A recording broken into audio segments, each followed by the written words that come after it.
Tá bom. Então vamos lá. Vou gravar. Vou iniciar nossa gravação aqui, meus irmãos. Iniciando nossa gravação, nosso último bloco de Teologia Sistemática 1, Bibliologia. A última parte desse módulo para a gente fechar aqui Bibliologia. Então, eu estou compartilhando com vocês aqui o nosso livro do Erickson. Então, agora eu vou entrar no capítulo 2, só vou pincelar, como eu disse para vocês, irmãos, é muita informação. Eu só vou ficar aqui nos... Eu tenho, assim, meu livro, né? Ele está bem rabiscado, né? Eu gosto muito. Inclusive, irmãos, é o meu jeito de estudar. Eu fico conversando com o autor, escrevendo, tirando dúvida, destacando. Muitas vezes eu escrevo, né? Sensacional. Que linda essa frase. Outra hora eu coloco, não gostei, não concordo. E aí eu vou dialogando com o autor, né? Essa é uma maneira da gente aprender. É claro que esse autor aqui, ele é tão extraordinário que a questão que muitas vezes eu discordo é simplesmente a questão de organização, de uma ideia eu achar melhor colocar no lugar de outra, mas ele, o que falar dele? Ele é um clássico, tá bom? Então vamos lá. Continuando aqui, a atualização da mensagem cristã, o contexto contemporâneo da teologia, abordagens para atualizar a mensagem cristã, o elemento permanente no cristianismo, a natureza da atualização, os critérios de permanência na doutrina, né? O contexto contemporâneo da teologia. Deixa eu só fazer um comentário rápido aqui. Em cada período da história, para eles foi o seu momento contemporâneo. Hoje é o nosso momento contemporâneo. Na era de Tomás de Aquino, eles fizeram teologia sistemática dentro da perspectiva deles. Nos dias da Reforma, com Lutero e os demais reformadores, foi o momento, era o momento contemporâneo deles. E hoje chega no nosso momento contemporâneo. Daqui a 100 anos, nós estaremos sendo lidos e, quem sabe, as boas coisas que deixamos serão admiradas por alguns grupos, serão tratadas com reverência, ou quem sabe estaremos sendo alvo de crítica. Como que cuidamos da igreja nos nossos dias? Deixa eu até fazer aqui Olha como é bom, irmãos, e como é precioso a gente ter pessoas que sejam inteligentes, que cuidam da gente na igreja. Na época que eu me converti, tínhamos um líder dos jovens, que ele era já um teólogo. Ele fazia teologia, foi ele que me encaminhou para o seminário. E lá naqueles dias ele dizia assim, irmãos, e ele não dizia isso na classe dos jovens. Quando ele era convidado para pregar, ele dizia isso. Ele falava assim, daqui a 100 anos, como que a igreja do futuro vai falar da igreja nossa que a gente está vivendo hoje? Eles vão dizer que nós éramos como? Nós éramos pregadores do evangelho ou nós éramos tribais? Nós éramos pessoas realmente convertidas, piedosas, ou nós éramos crentes mundanos, que qualquer pratinho a gente se dobrava e vendia a nossa e trocava a nossa primogenitura, ou seja, a nossa salvação, por qualquer oferendinha. Como que os nossos irmãos do futuro vão falar sobre nós hoje? Daqui a 100 anos, eles vão falar que nós éramos uma igreja solidária, que olhávamos para as questões da sociedade, os problemas sociais, das drogas, das favelas, e que resolvemos o problema, que oramos pelo problema, que lutamos pelo problema, ou eles vão olhar para nós e falar como que eles eram miseráveis. Eles viviam no meio da favela e eles eram indiferentes. Eles viviam no meio de drogados e eles eram indiferentes. O que vocês acham desse pensamento? Eu acho maravilhoso, mas ao mesmo tempo assustador, né? Porque se a gente está de braços cruzados, é um currículo que a gente vai deixar. E um legado muito negativo, né? Olhando pelo lado da negligência. Então, tem que nos impulsionar a refletir e mudar comportamentos. Exatamente. Então, esse seminarista, assim que se formou, passou a ser professor. Foi ele que me encaminhou para o seminário. Ele se tornou pastor e ele é pastor de uma igreja na região do ABC, se tornou presidente da Convenção Batista Brasileira, ou Nacional, do Estado de São Paulo, é o professor Maurício, que foi diretor do seminário. Ele era o meu líder de jovens. Então, quando ele pregava, olha as influências, irmãos. Então, como que um pensamento, e hoje, inclusive, só viemos aqui para Ferraz, e só viemos aqui como extensão, porque um dia o professor Maurício também deu apoio, juntamente com os outros pastores, pastor Ribeiro, que também fazia parte da diretoria do STBnet, e falou, vamos trazer uma extensão para Ferraz, e depois formamos a primeira turma e estamos aqui. Nasceu o STBM, que é a filha mais nova do STBnet. Mas, na realidade, olha o contexto da teologia contemporânea. Essas informações eu recebi há 30 anos atrás. Foram marcantes para mim. Então, hoje, quando eu penso na nossa igreja local, quando eu penso nas nossas igrejas, a gente tem que fazer alguma coisa para mudar esse quadro e para dar uma contribuição de um povo maduro, de um povo piedoso, de um povo que realmente fala assim, não, eu vou lutar para construir uma igreja bíblica, uma igreja atuante, que quando ela for lembrada lá na frente, ela não seja lembrada como uma igreja dos macedinhos, mas que ela seja lembrada como uma igreja que seguiu aquela bandeira de Lutero, de Calvino, de Zwinglio, de George Whitefield, de Spurgeon, de Wesley, que fizeram diferença nos seus dias. Amém? Que Deus nos ajude. Então, hoje a gente tem que debater, e aí ele vem trazendo essas ideias. Então, vamos agora aqui para algumas máximas. Ó. Leia para nós agora, Gil, leia para nós essa frase, Embora também surgido nuances significativas na abordagem teológica através dos séculos, a preocupação evangélica é simplesmente investigar o que a Bíblia diz sobre determinado assunto e juntar tudo, formando algum tipo de todo coerente. Isso é fazer teologia sistemática. A gente pega as abordagens, aprende aqui, aprende acolá, mas, sobretudo, a gente investiga com base na Bíblia, fazendo o quê? Juntando tudo, fazendo um filtro, deixando coisas boas separadas e coisas ruins também separadas para não contaminar. Como Paulo disse, ouça tudo e retenha o que é bom. Olha só o que o meu pastor que me batizou me ensinou. Ele dizia que o crente tem que ter uma maleta de prestígio, de coisas prestigiosas, de coisas que valem muito, que são de algo de valor, de prestígio, e sacos descartáveis do outro lado. Você ouve tudo e retém o que é bom. Ouviu tudo? É bom, é nobre, é sábio, vai me agregar na vida, vai me agregar no conhecimento, é bíblico, ou mesmo que não seja bíblico, mas é algo que realmente possa ter uma utilidade, eu coloco ali, eu diria, na mochila de preciosidades. Ah, eu ouvi uma porcaria. Tome a sua bênção. Seja rico, seja não sei o quê, triunfalista, nananã. É um cristianismo tolo, fútil, vulgar. Aí você coloca no saco de lixo, amarra e joga fora, irmão. Tem que jogar fora. Se você ficar arrastando lixo, vai dar azedume, entendeu? Então, Paulo, em outras palavras, disse isso: ouça tudo, retém o que é bom, que não é descarta. Podem ver que esse é o exercício, né? Então, aqui a gente está estudando agora a atualização da mensagem questão, ou seja, o contexto contemporâneo da teologia, mas na realidade fazer teologia é isso, e teologia sistemática também resume-se nisso. Acabou, meus irmãos?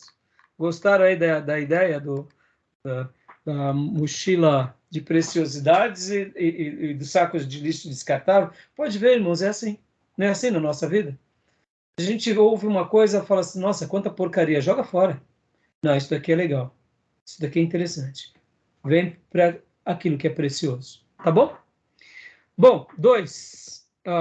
Continuando. A abordagem para atualizar a mensagem cristã.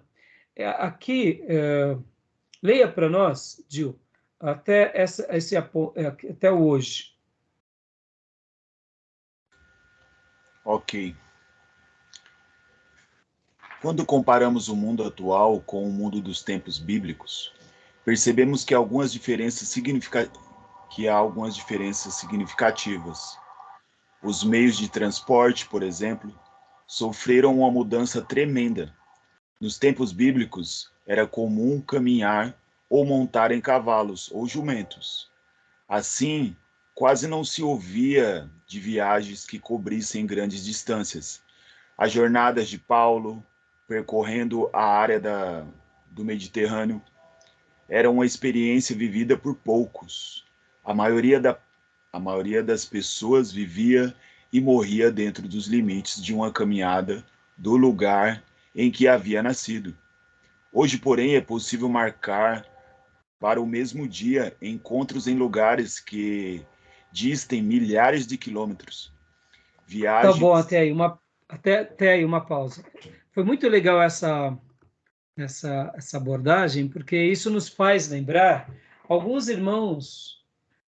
Você já deve ter ouvido de grupos que, em função de se rebelarem contra as metrópoles e as práticas de modernidade, se refugiaram no campo e foram viver uma vida plantando, sem tecnologia, andando a cavalo, sem inovações. Vocês já ouviram falar de grupos evangélicos assim? Já estou tentando Já? lembrar o nome de um nos Estados Unidos, mas, enfim. Existiram vários grupos. E qual o motivo deles se rebelarem, irmãos? É porque eles associam que a modernidade acaba estragando o quê? Aquela maneira simples e piedosa de seguir a fé. Corrompe Então os eles bons tentam. costumes. Ah, Corrompe os oi? bons costumes. Seria mais ou menos isso. Agora, na realidade, nós sabemos que a questão não é essa. A questão principal não é a modernidade, não é a tecnologia, mas é a frouxidão teológica. É a falta da compreensão de que até onde nós podemos agir e interagir, e como eu disse, o mundo evolui, as suas tecnologias evoluem, a comparação que o autor deu aqui é brilhante. Na antiguidade, por exemplo, Jesus possivelmente nunca saiu ali de Israel. Era muito comum uma pessoa, no máximo, no caso de Jesus, né? Claro, ele foi até o Egito, mas eu digo assim, ele nunca fez muito mais do que essa distância. Paulo é uma exceção. E Paulo dedicou quantos anos da vida dele? Poucas pessoas viajavam tantos quilômetros. Hoje não. Hoje você pode rodar pelo mundo em uma vida. Se a pessoa tiver recursos e tempo, e sem contar aqui dos benefícios da tecnologia, de fazermos interações em tempo real com muitas pessoas. Então, aqui quando o autor começa a falar aqui a abordagem para atualizar a mensagem cristã, é óbvio que ele está falando sobre toda essa mudança. No entanto, como ele também é uma pessoa conservadora, ele vai mostrar o seguinte: nós teremos uma roupagem nova, mas trabalhando com a mesma essência. E aqui volta para o primeiro bloco da aula de hoje, aonde nós trabalhamos sobre a ideia de que a evolução e o progresso humano é uma ideia muito boa para as coisas dos homens e da vida. Mas quando se diz a respeito de Deus e da sua palavra e de uma religião escriturística, ela não se casa, ela não coaduna. Por quê? Porque assim como o ser humano é temporal e evolui e progride, Deus é eterno e a palavra dele é eterna. E por essa razão ele já deixou algo perfeito. E por isso que Davi afirmava que a palavra de Deus era essa palavra perfeita, que ela era pura, ela era infalível, assim como todos os escritores bíblicos. Então aqui ele está colocando, é claro que é uma abordagem, mas não que ele esteja querendo dizer isso. Ele vai mostrar isso nos próximos textos que a gente vai ver agora. Inclusive, vamos fazer só uma breve citação, porque, como eu disse, não dá para a gente ler todo o livro, tá? Então, leia para nós aqui, há vários tipos de abordagem. Só essa primeira frase. Há vários tipos de abordagem à tarefa de atualizar a mensagem cristã. A primeira é a abordagem que simplesmente diz que devemos apresentar conceitos bíblicos usando a terminologia bíblica. Não é tarefa do... Até aí, pastor? Até aí tá bom. Não, até aí. Agora, então aqui eu só quis destacar essa do que ele está fazendo a sua discussão. E agora leia para mim essa primeira frase também. Um extremo con- contrastante é a abordagem do grupo, às vezes chamado transformadores da mensagem cristã. Essas pessoas dizem que algumas partes dos conceitos bíblicos estão obsoletas, devendo, portanto, ser eliminadas.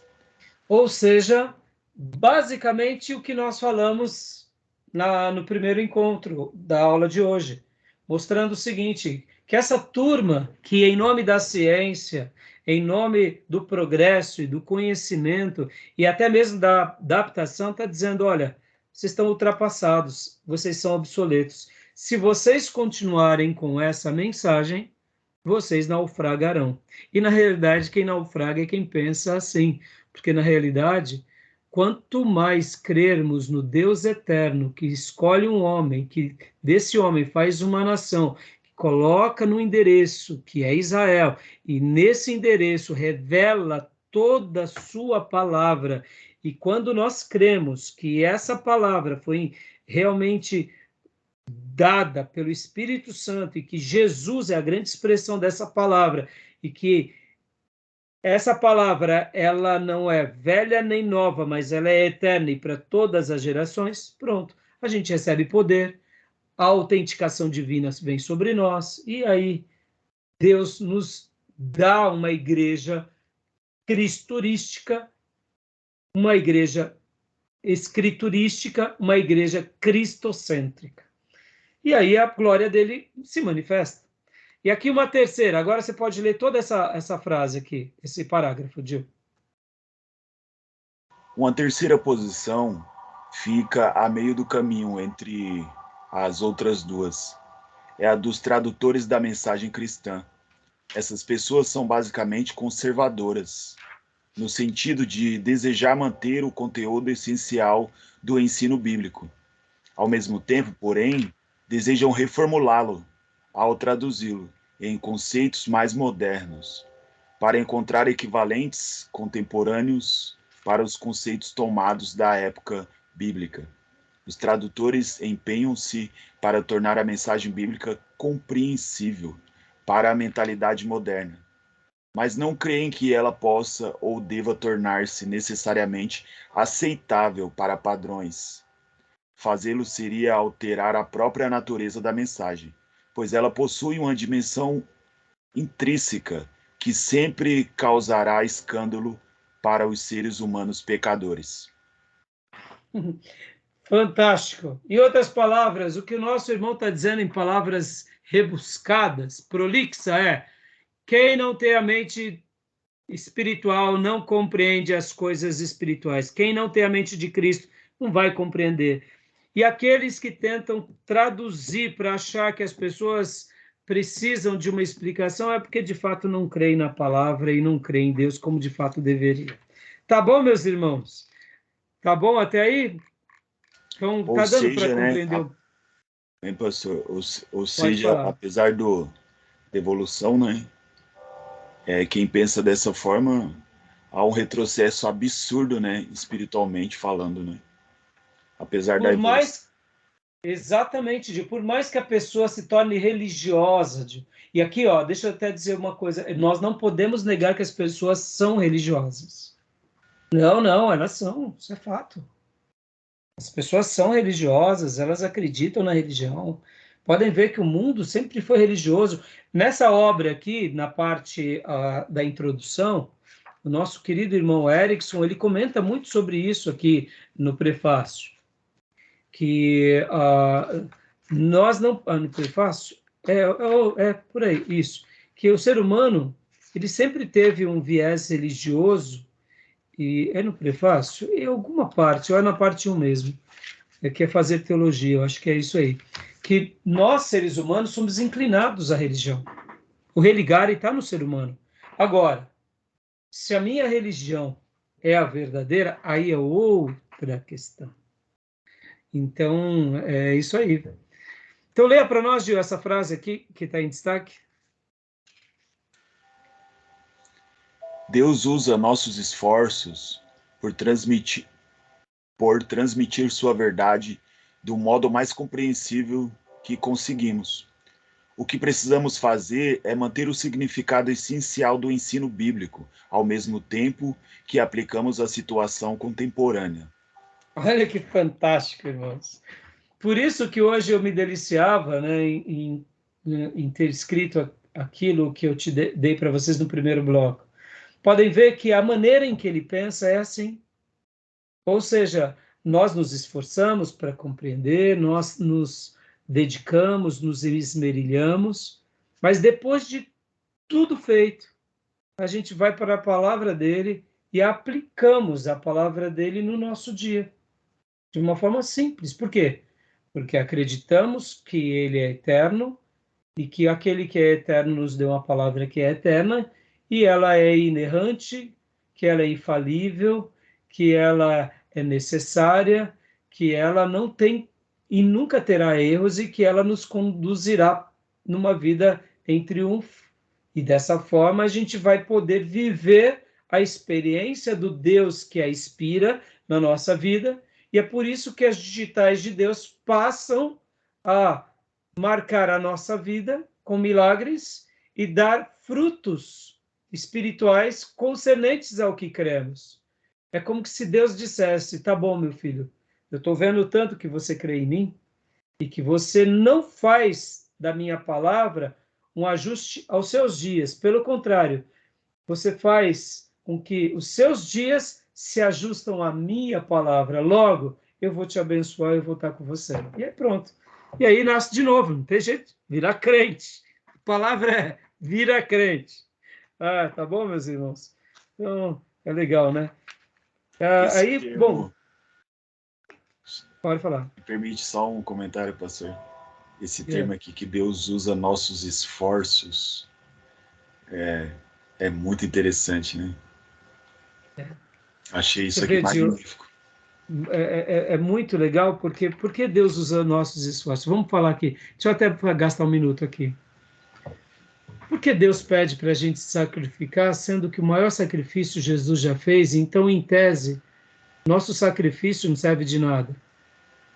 Ele não serve de nada para a autorredenção, mas ele serve para muita coisa como demonstração de amor.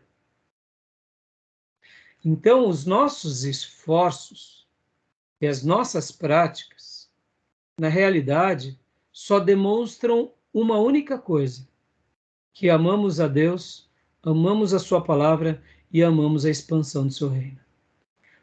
Porque se de fato amamos, desejamos, e se de fato desejamos, dedicamos tempo, recursos e a nossa vida. Então, em tese, o nosso sacrifício não diz muito no que se diz respeito à autorredenção, não. É trapo de imundícia.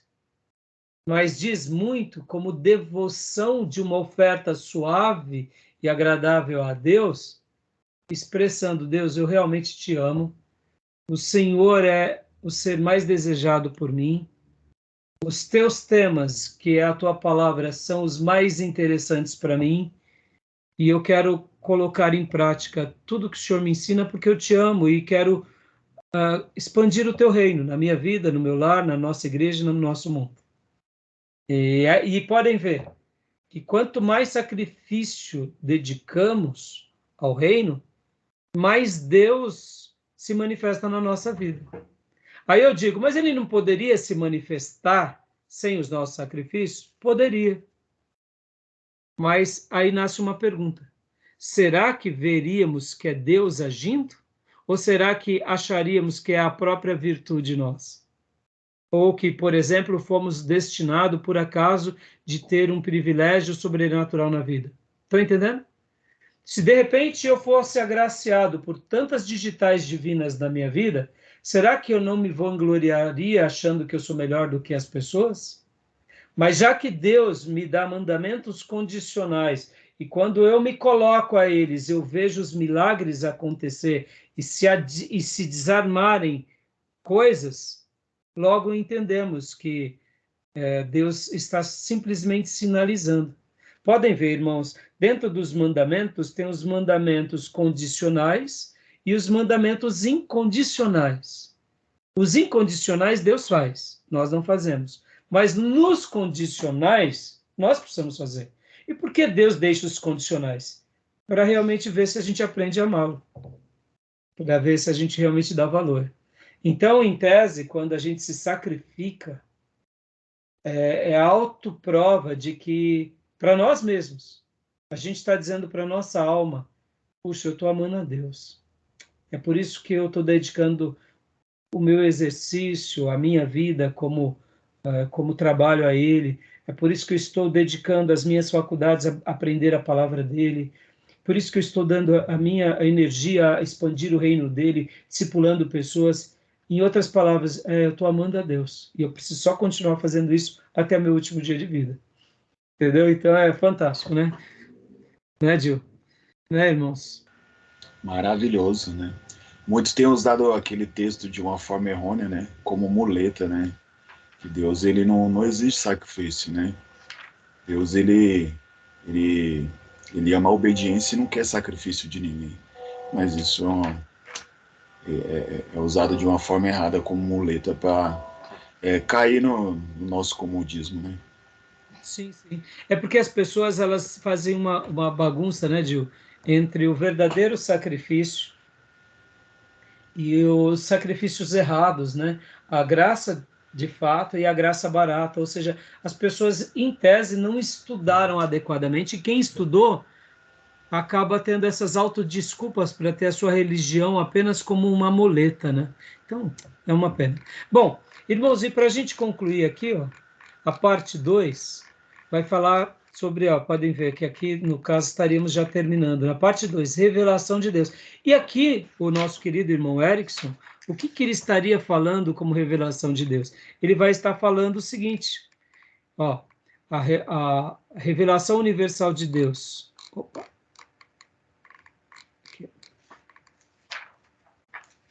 Aqui, parte 2, a revelação universal de Deus. A natureza da revelação, os meios da revelação geral, a realidade e a eficácia da revelação geral, a teologia natural, uma crítica à teologia natural, exames de passagens importantes, revelação geral, porém sem teologia natural, a revelação geral e a responsabilidade humana, implicações da revelação geral. Bom, eu só vou ler aqui para a gente estar terminando essa frase aqui. Ó.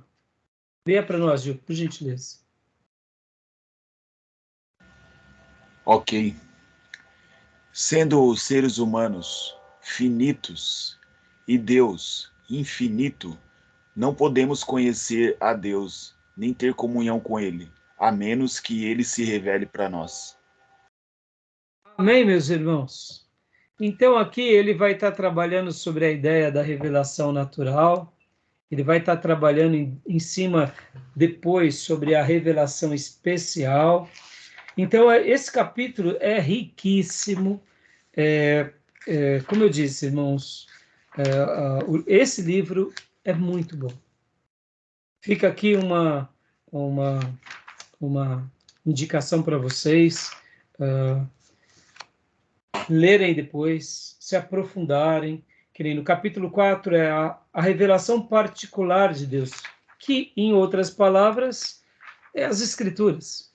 Então, fica aqui essa indicação para que vocês possam ler, para que vocês possam aprender e para que vocês possam se degustar. Tá bom, meus irmãos? Terminamos assim Teologia Sistemática 1, Bibliologia. Posso ouvir glória a Deus? Glória a Deus. Quer dizer, eu terminei. Vocês terão a prova. Quer dizer, eu não terminei que eu vou ter que corrigir a prova e os trabalhos. Mas eu terminei esse conglomerado. Então, irmãos, olha, vocês terão até quinta-feira à noite para fazer todas as leituras e todos os trabalhos. Eu estarei encaminhando a prova para vocês amanhã. E aí vocês poderão me entregar a prova até quinta-feira também. Amanhã é quarta, né? Então vocês têm quarta e quinta para fazer. Se de repente eu achar que a prova ficou meio complicada, eu até dou mais um dia para vocês. Mas assim, é porque eu já quero começar o Teologia Sistemática 2, Teontologia, ou a doutrina sobre Deus. E para a gente já virar a página, né? Então, quinta começamos esse módulo. Né? Então, mas assim, a princípio é isso, qualquer coisa eu falo no grupo, tá? E querem comentar alguma coisa? Gostaram do módulo? Eu percebi que a versão que o senhor estava aí do Erickson é um pouco diferente desse PDF que o senhor tinha colocado para nós. A parte 1 aqui, que nós temos alguns tópicos aqui, o tópico 4 já vai dar a teologia do estudo crítico da Bíblia, mas não como capítulo, né? Apenas como tópico. Na verdade, a parte já abrange esses tópicos que o senhor estava lendo como capítulo aí, foi o que eu percebi aqui. Eu estava tentando pode ser. acompanhar. É que assim, o PDF que eu coloquei foi baseado nessa própria obra que eu tenho. Sim. É isso que eu percebi. Então, aqui acompanha, né? É como tem algumas edições, e como eu disse, né, eu acabo fazendo esses compartilhamentos, até mesmo só para a gente interagir aqui na classe, quem sabe no futuro, a pessoa que estiver fazendo o curso em EAD, ela sabe que ela vai ter que comprar o livro. Porque não tem como você ler o livro aqui numa aula, não dá. E a proposta também não é essa, né? A proposta é tirar as dúvidas a partir de um livro-texto e a partir de obras clássicas, como a gente vem fazendo. E fazer essa interação para que o aluno ele possa ter essa coletânea de materiais ortodoxos, reformados, e a aula ela vai ser só o apontamento e o esclarecimento, né? Mas assim, acontece que tem hora que a gente acaba utilizando o material e que nem o nosso a nova edição do Gruden, né? A nova edição dele teve boas mudanças. Então, quem está comprando a nova edição, sempre acontece. E, irmãos, talvez você diga assim, pastor, no livro clássico muda muita coisa? Olha, irmãos, sendo honesto, não muda muita coisa, não. A essência não muda. O que muda, muitas vezes, é uma abordagem, é uma tomada, é uma discussão. Como assim? Vamos supor que durante aqueles últimos 20 anos ou 30 anos, a igreja se perdeu em uma doutrina. E aí o autor, então, ele se sente impelido de dar uma definição melhor sobre aqueles pontos para que haja um esclarecimento para aquela nova geração. Então, geralmente, os autores eles acabam fazendo esses acréscimos. Outra coisa que acontece é que quando há muitas sugestões de que, olha, tal capítulo está meio confuso, você poderia colocar dentro desse capítulo aquele ponto, etc. e tal. Então, há essas tarefas de editores, né? E isso acaba ajudando bastante, né? Tá bom? Beleza, meus irmãos? Terminamos? Deu para aprender bastante coisa? Espero que vocês se tornem apaixonados cada dia mais pelo livro de Deus. Ele nos deixou o seu livro, livro da nossa alma. Que Deus nos ajude a praticarmos esse livro e termos igrejas como foi no passado. Minha oração é: faz de novo, Senhor, faz de novo. Como foi na igreja primitiva, como foram em grandes momentos da história da igreja. Que Deus nos ajude a vermos a atuação do Espírito Santo com liberalidade entre nós. Tá bom, meus irmãos? Que Deus tenha misericórdia de nós na nossa caminhada. Beleza? Amém. Alguma dúvida? Não? Saberei no dia da prova. Pastor, não faz isso. O pastor, né, começa a chorar com quem dera das ovelhas, pastor. É por isso que pastor chorou bastante, né, pastor? Chorou bastante, né? Irmãos, deixa eu só fazer um adendo aqui. A teontologia, a doutrina de Deus, é magnífica. A bibliologia é especial. Mas você vê, a gente focou... Qual é o tema em bibliologia? A palavra de Deus. Ela é a revelação de Deus. Ponto. Aí agora, na minha opinião, em teologia sistemática, o ponto alto é a matéria que a gente vai começar. A pessoa de Deus. Os atributos de Deus. E aí? Aí depois os demais são delícia. Mas, na minha opinião... Agora, a gente só chega a essa compreensão por quê? Infalível, inerrante, necessária. Aleluia. Glória a Deus.